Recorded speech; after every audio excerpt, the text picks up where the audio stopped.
در خانه تان کس کار نمیکنه؟ نه. چند نفر هستی؟ در خانه 12. 12 نفر. تنها خود کار میکنی؟ آرزوی زندگیت چیه؟ میخوایم برم مکتب آینده ما خوب کنم در خانه باشم. چی میکنی قندولا کجا؟ ساجق فروشی. ساجق در دستت یک تا ساجق هست؟ هم یک تا رو مفروشی؟ و هم بازده تو یک جای آمدی که جنی تو گوشگه کس ششتی اینجا هیچ کس تیر بیرام نمیشه. حتما خسته شدی؟ ها؟ صبح چند بجه مبرایی؟ ما صبح 8 بجه تا چند بجه کار میکنی؟ تا 5 بجه. تا 5 بجه؟ نامه که چیه؟ بیبی حلیمه. بیبی حلیمه جان. در خانه تان کس کار نمیکنه؟ نه. چند نفر هستی؟ در خانه 12. 12 نفر. تنها خود کار میکنی؟ روز چند میبری خانه؟ روز 60 70 80 اینا. روز مشکلات فهمیم تا حل میشه؟ دیگه ها؟ میشه خوب. حل میشه؟ صنف چند مکتب هستی؟ مکتب میری؟ نه. چرا؟ چرا نمیری مکتب؟ پدرم نمیمانه مکتب برم. نه عالی جد در دست فقط یک دانه ساجق هست. صحیح است؟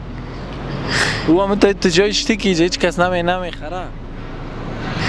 مچم؟ هوا زیاد یخ میشه، نه باران میشه، بارش میشه، باز گریه نمیکنی؟ میکنم. تر میشه بخاطر که؟ شب که خانه میری زیاد دیگه خسته میبشی، خواب میکنی؟ آرزوی زندگیت چیه؟ میخوایم برم مکتب آینده ما خوب کنم در خانه باشم. دیگه از این کارهای سخت نکنی؟ نه. که خدا انشالله با آرزوی زندگیت برساند و مشکلات حل شود. یک چی است، یک توفه است از طرف ما، با خود حساب کن. حسابش خوب کن. آدم چیزی که میافه حساب میکنه.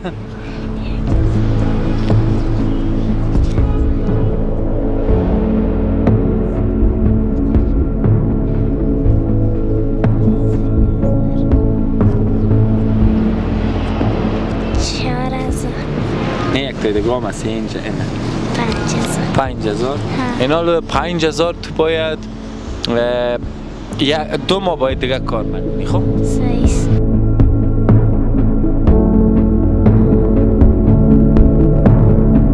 دوستان عزیز، بنیاد قمر برنامه تجارت‌های کوچک برای انداخته. فامیلایی که توانایی نگهداری از فرزندانشان به سبب مشکلات اقتصادی را ندارن و اونا را مجبور ساختن که کارهای شاق انجام بده، بنیاد قمر به این خانواده ها تجارت های کوچک برا می اندازه. در این امر خیر سهم بگیرین. شماره تماس و همچنان لینک ارتباطی مشاهده میکنین در آخر این کلیپ. ما در کمال امانت داری رسالت خویش انجام میدیم.